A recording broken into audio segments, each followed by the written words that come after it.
Number 2 leader among Senate Democrats, Majority Whip, Illinois Democrat Dick Durbin. Senator Durbin, good morning to you. Good to be with you, Chuck. Well, let's start with, you had said something about looking at this, almost I think you were looking at it as an analyst, that this eventually, the shutdown debate and the debt ceiling, we're going to get to one that appears to be where we are now. At that point, do you have to negotiate? Well, listen, there has to be a conversation. But, you know, every parent knows that if you give in to a spoiled child today, it's going to be worse tomorrow. And that's what we're facing here.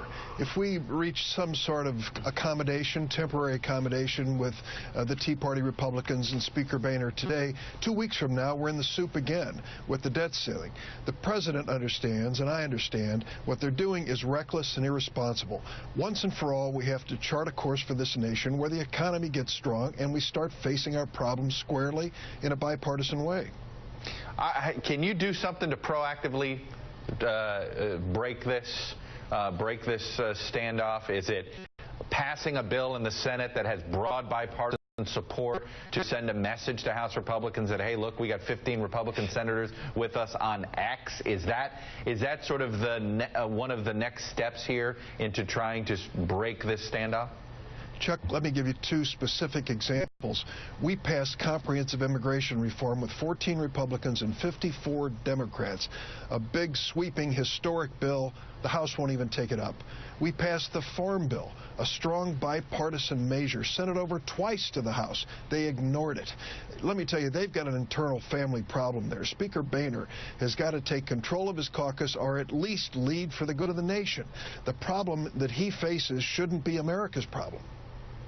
Could you do something? Let me ask you this. The medical device tax. You came on the show last week. You said, you know what, you voted to repeal it once, and you're not happy about it. There's broad bipartisan support in the Senate.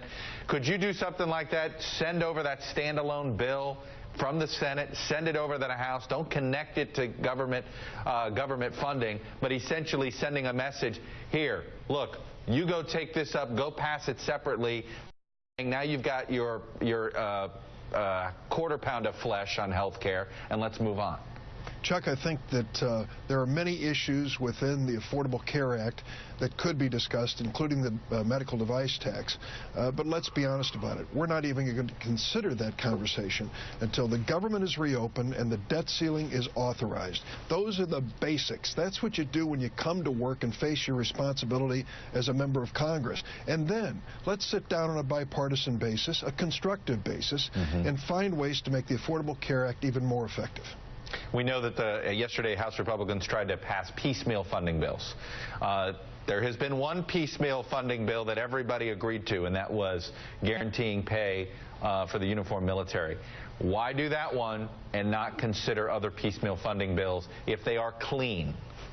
Because it's unconscionable to think that men and women in uniform are risking their lives and wondering if they're going to get a paycheck. Unacceptable. On a bipartisan basis, we said we're going to close down that issue.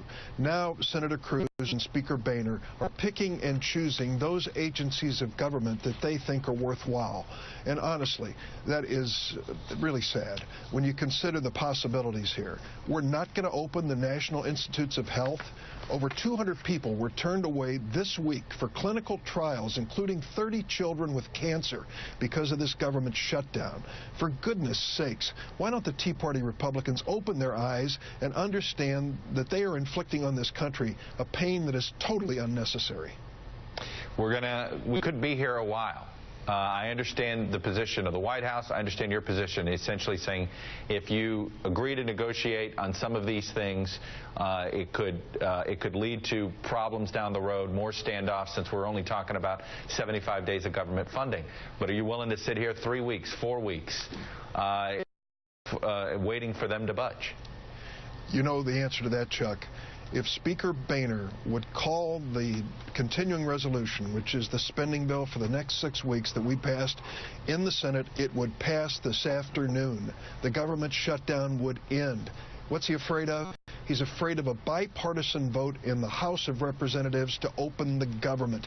He doesn't know how he could face his Tea Party Republicans if such a thing happened. John Boehner has to decide whether he's going to get into this staring match with other members of Congress and Senator Reid, or whether he's going to accept his responsibility as a leader of this nation. So no conference, no negotiation until they open the government. Open the government. Let's make sure that we extend the debt ceiling. For goodness sakes, don't take out these political temper tantrums on the economy and the workers of America. All right, Senator Dick.